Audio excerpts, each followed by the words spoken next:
Well, good morning, Beth-El. I hope you got your Bibles this morning. As this is our last week talking about don't worry, be happy. Man, that is so true. Right there, so true right there. Don't worry, be happy. Because, y'all, this life that we live, y'all know it's temporary. It's here today and gone tomorrow. You know, yesterday is gone. There's nothing that we can do to change yesterday. There's nothing we can do to change tomorrow. The only thing we can do worry about is right now. And the good thing is, as believers, we don't have to worry about anything because our God is for us and He's not against us. Amen. So I want to look at something this week as we get ready to stop in this month, is because it's some things that I've faced in life, and to be probably honest in this room, we've all faced this in life, is fear. You know, insecurities. Confidence. Because we live in a negative world, don't we? Yeah. We live in a world that's pretty much dog eat dog. Yeah. You know, from everything. You know, your job. People, you know, they get raises and you don't. You look at other families, especially on Facebook, and again, I've told this before, don't look at Facebook and judge someone else's family and why your family's not as happy as theirs is. Because on Facebook, that is a lie. I just want to throw that out there for you. No one's that happy all the time. They probably took a few times to get that picture correctly. You know, because again, if parents in here, you remember going to get like family photos of you and your family? You know how long it takes? And you're like, just stop! Stop! You know, you look at your kids and threaten them to kill them if they don't smile and act right. You know, it takes a long time to do it. So don't look at Facebook and base that family. But you know what we do? We do that. We look at things on Facebook. Hey, these people got this new car, a new house, and we feel inadequate. We have insecurities about that. But I want to tell you something. Insecurities and fear will keep you from your dreams and your purpose in this life that God has for you. Amen. Because you'll allow those fears and those insecurities to stop you from doing what God has called you to do. Why? Because we're afraid of failure. A lot of people are afraid of failure. They don't want to do something because they're afraid they're going to fail. I was talking with somebody this morning. I said, you know what? One of the biggest things that people are afraid of is failing. And I said, you know what? I'd rather go after God and fail than sit on my butt and absolutely do nothing for God.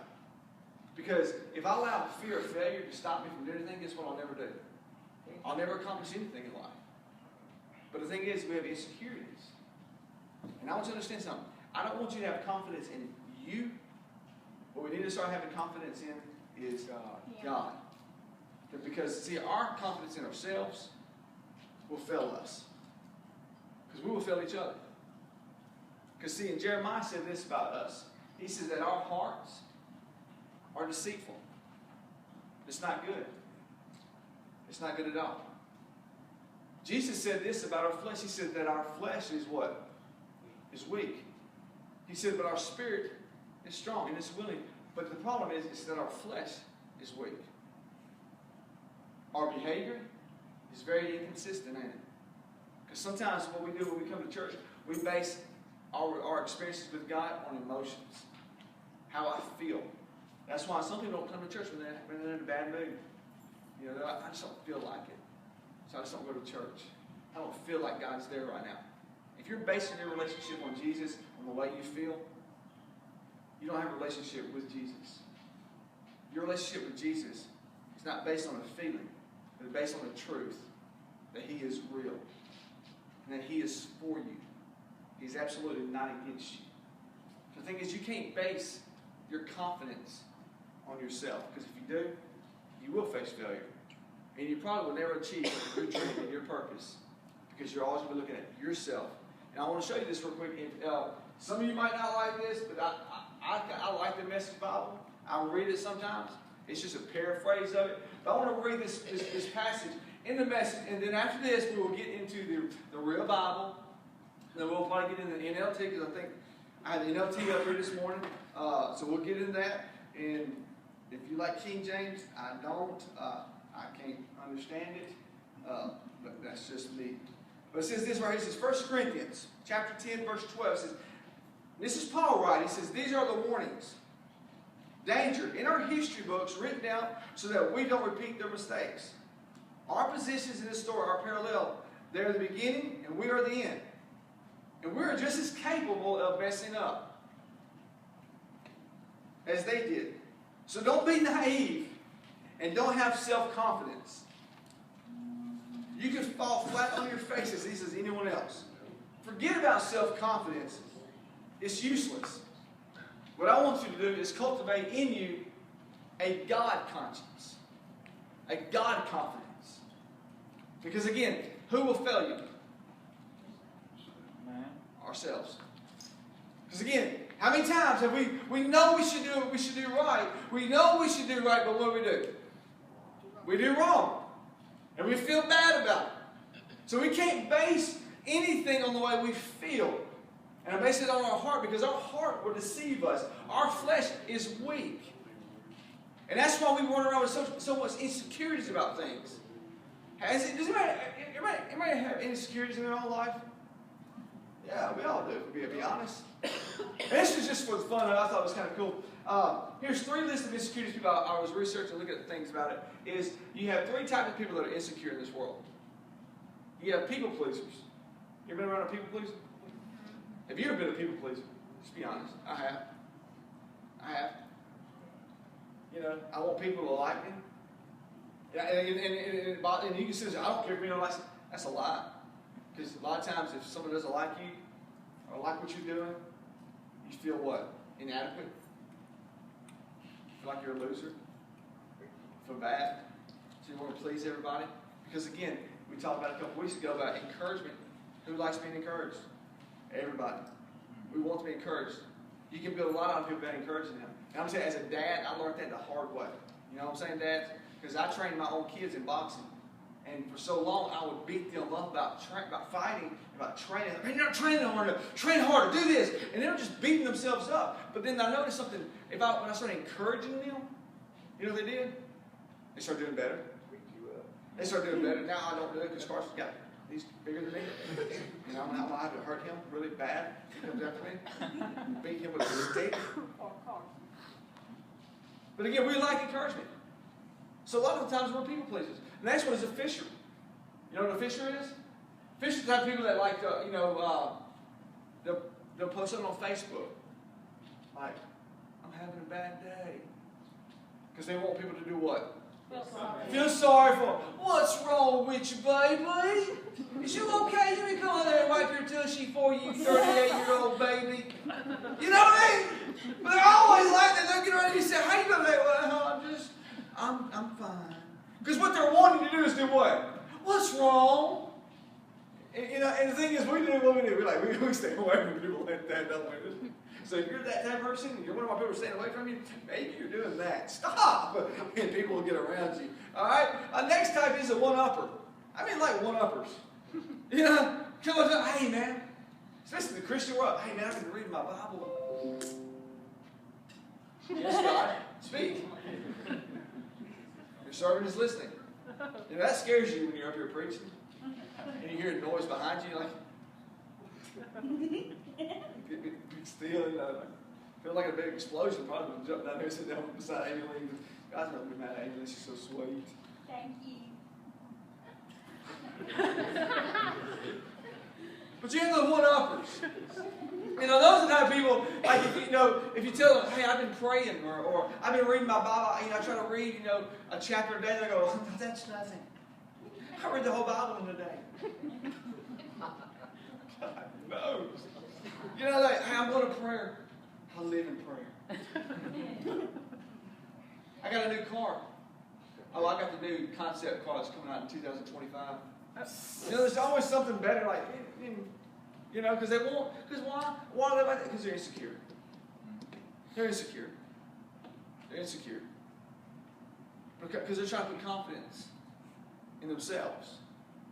You see, the thing is, if we put confidence in ourselves, we'll never really truly achieve enjoyment. Real enjoyment. Because our confidence does not lie in us, but it lies in Him. So I'm going to give you 3 things this morning how we can have a confidence in God and not in ourselves. So if you got your Bibles, we're going to go to Romans 8. And again, I've said this 100 times, and And you might say, did I know this? Good, I'm glad you memorized it, man. I want you to memorize it. But more than memorizing that verse right here, I want you to actually get this verse right here. All right?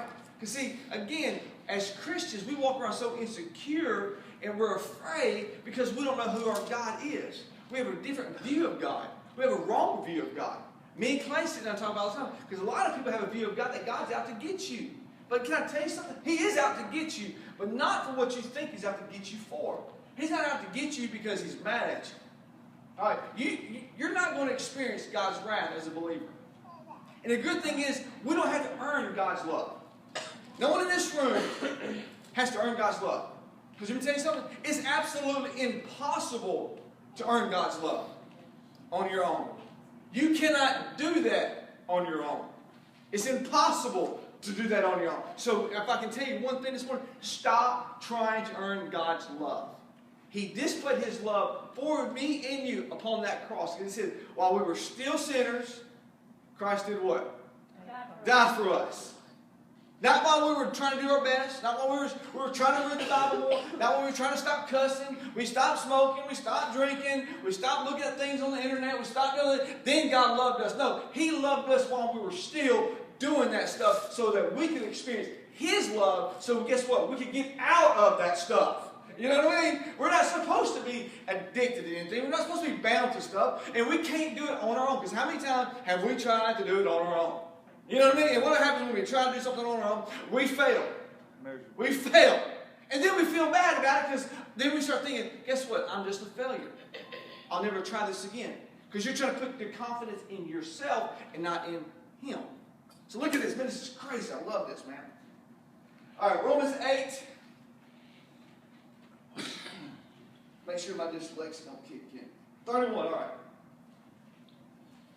Yeah, I'll get to that in a minute. 8:31. Now, what shall we say about such wonderful things as these? Man, that's pretty cool right there, ain't it? Now, Paul's saying, man, what can we say about these wonderful things? So if he's saying that, that means it's pretty what? Pretty wonderful, ain't it? Man, this is good. He's not like, hey, this is kind of going to suck, but you know, if you want to grab it and get it, you know, get a hold of it. But he's like, man, I want you to get these wonderful things right here. This is how awesome this is. He said, check this out. He said, these wonderful things. He said, if God is for us,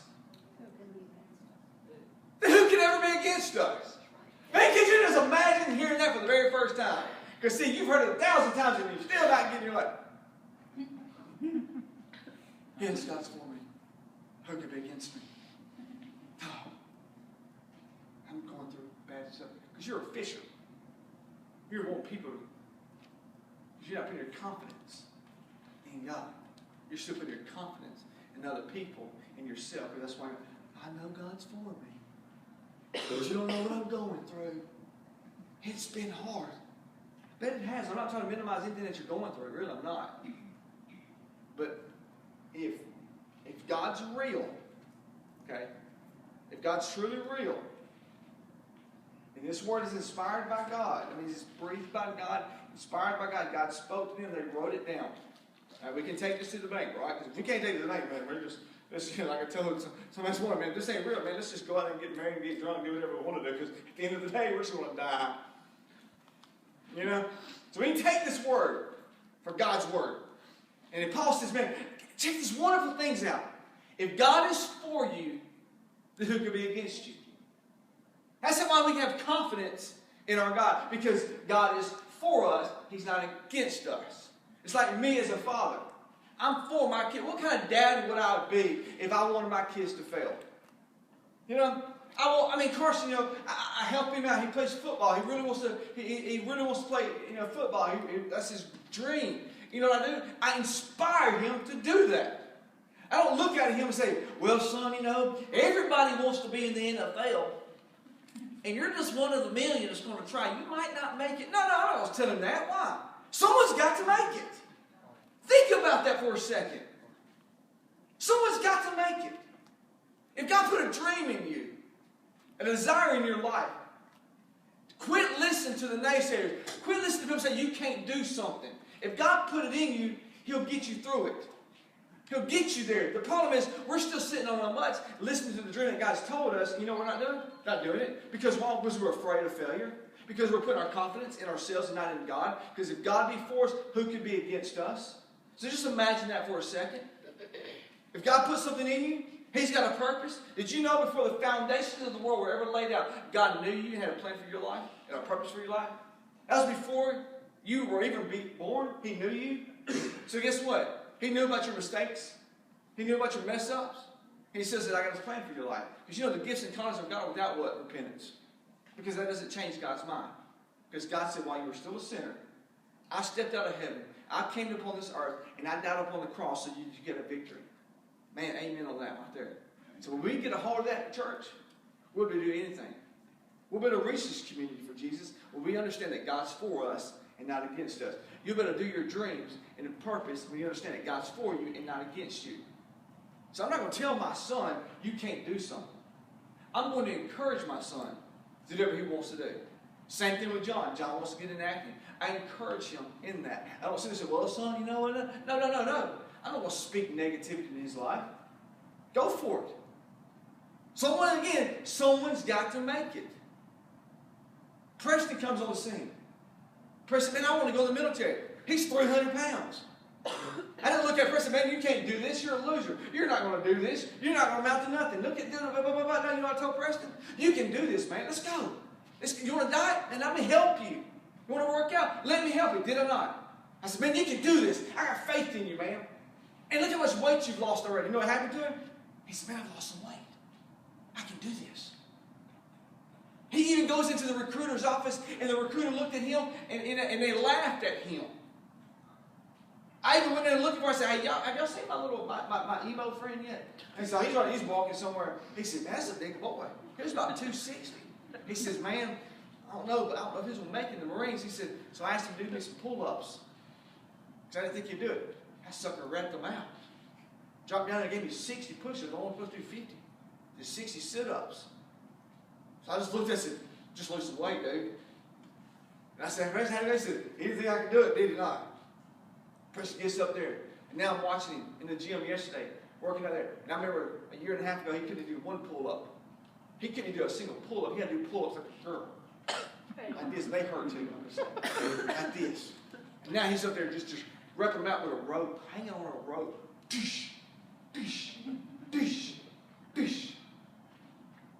Because someone believed in him. Someone encouraged him. Can I tell you something as believers?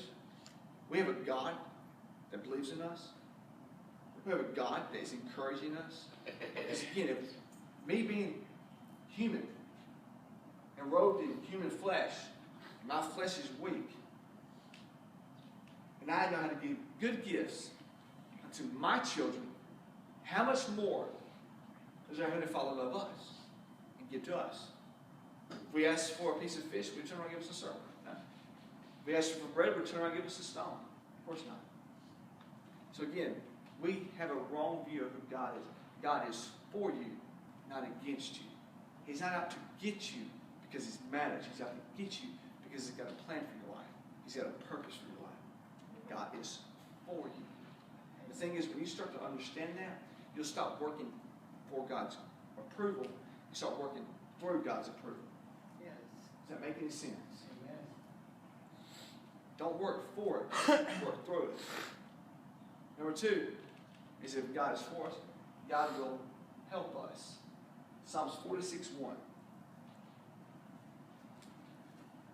God gave me this the other night when someone called me at 1 in the morning, or if I was going through something.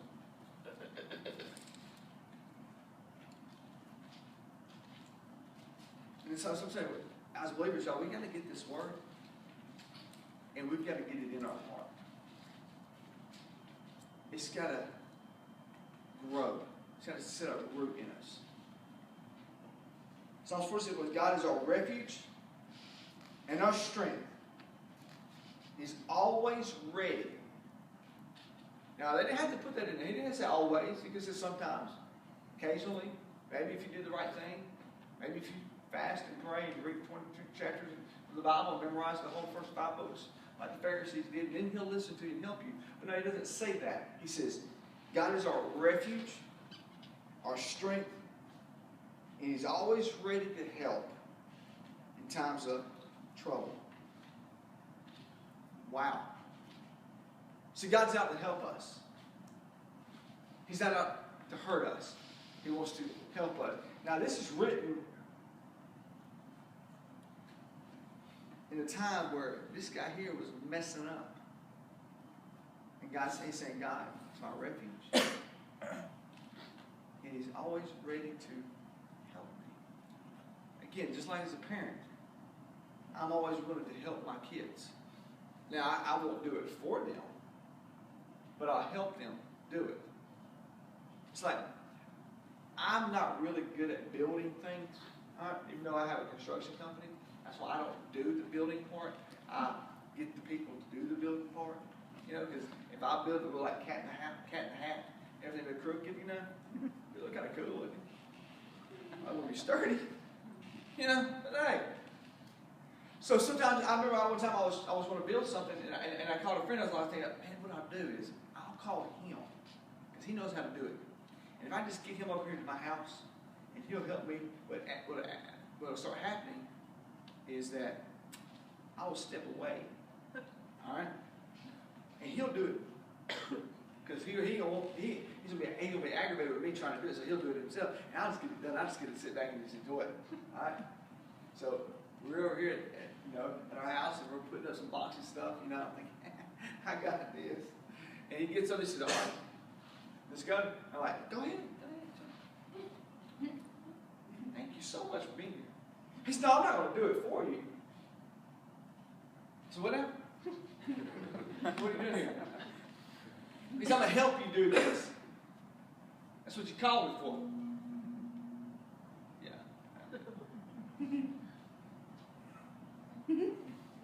But the thing is, with his help, we got it all put together. But see, apart from his help, I couldn't do it. Now, what I wanted him to do was do it for me. And the thing is, with God, we want God to do what? We want God to do it for us. We want God to do all these things. And God's saying, no, I'm not going to do it for you.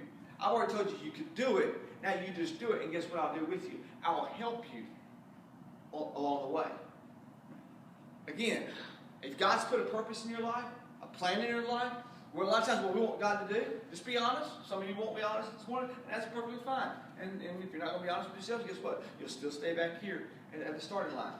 Instead, what we'll do is say, God, if I want God to do this for me, I think God wants me to do this. What we really want God to do is take us and sprinkle some pixie dust on us or whatever, and then we'll just change automatically, and everything's honky-dory in our life. We get a walk around, it's a kind of glory. Everything's just beautiful, walk around. How you doing? Blessed and highly favored in God.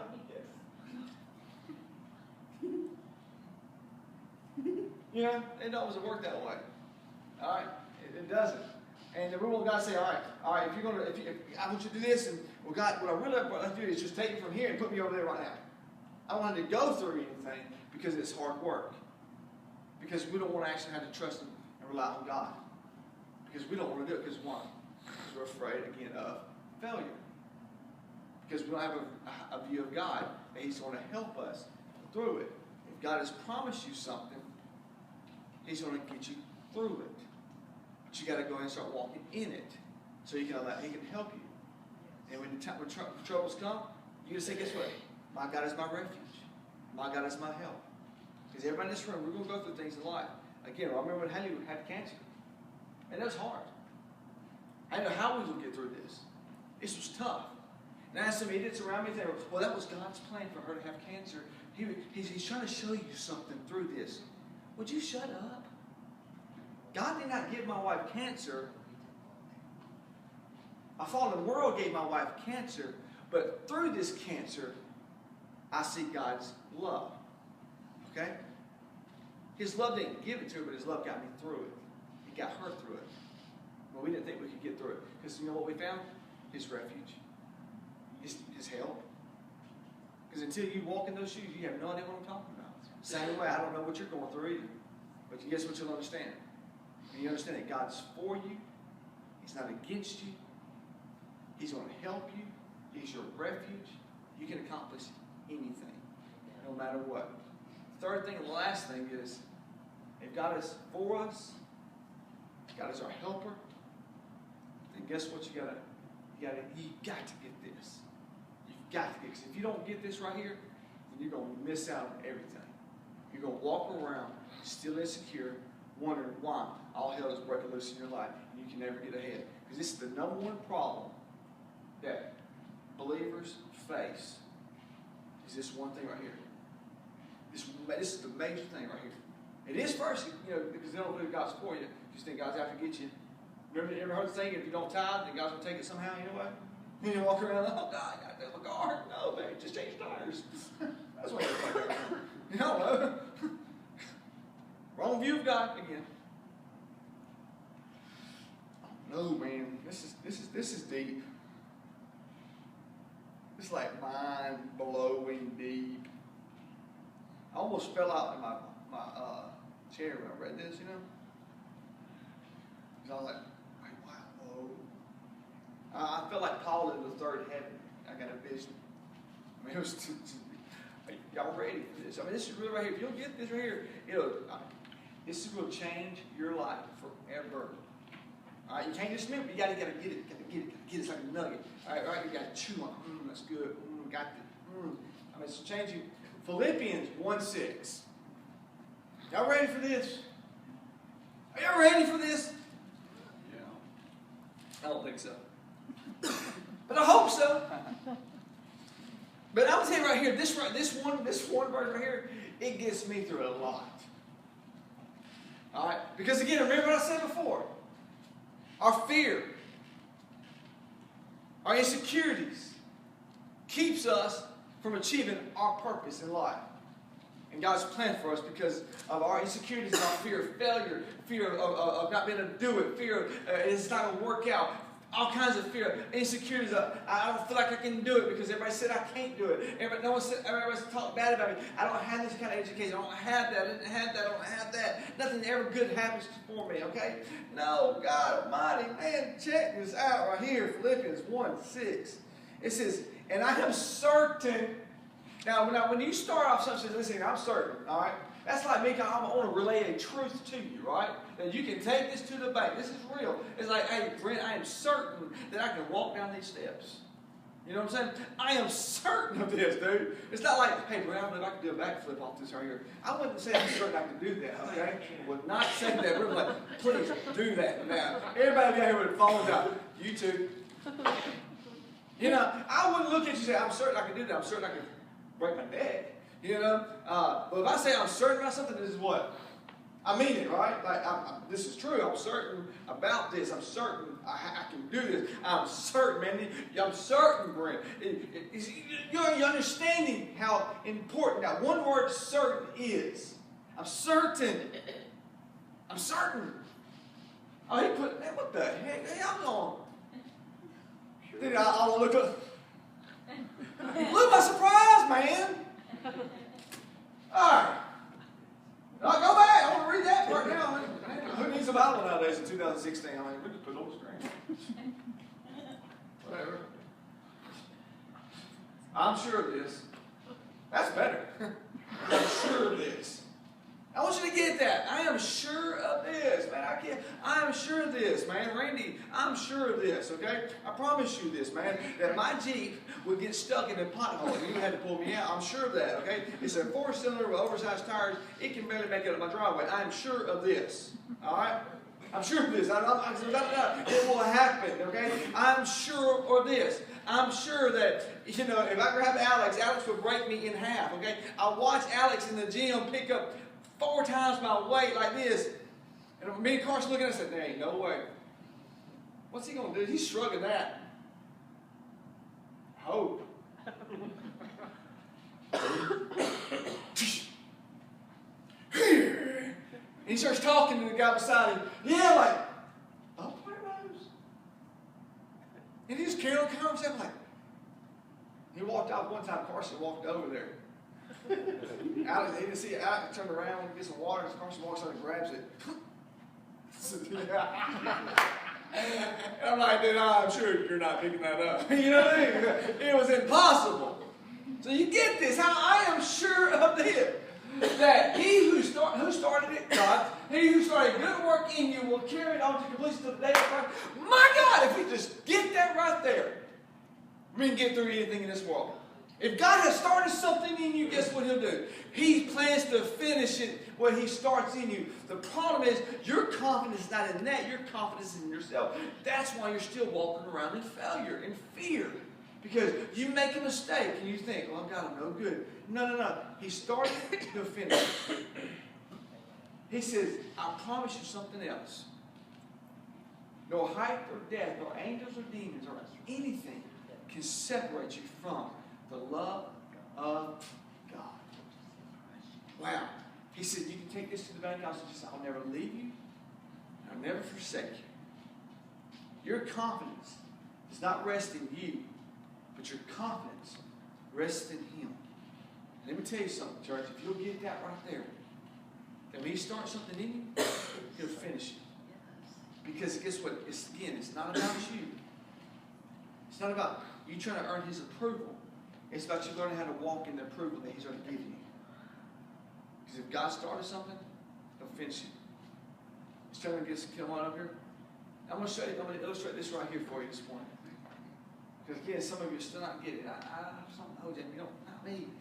And your view of God still is down here. Alright? Again, I'm a parent. How many parents are in this house? How many parents are here tonight? Y'all love your kids. Even when they mess up. I mean, they just mess up royally. Do you still love them? Yep. Do you?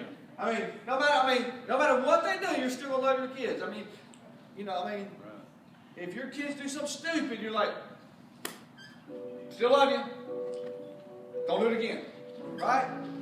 No matter what they do, you still love your kids. Multiply that by about 1 million, that's how much God still loves us.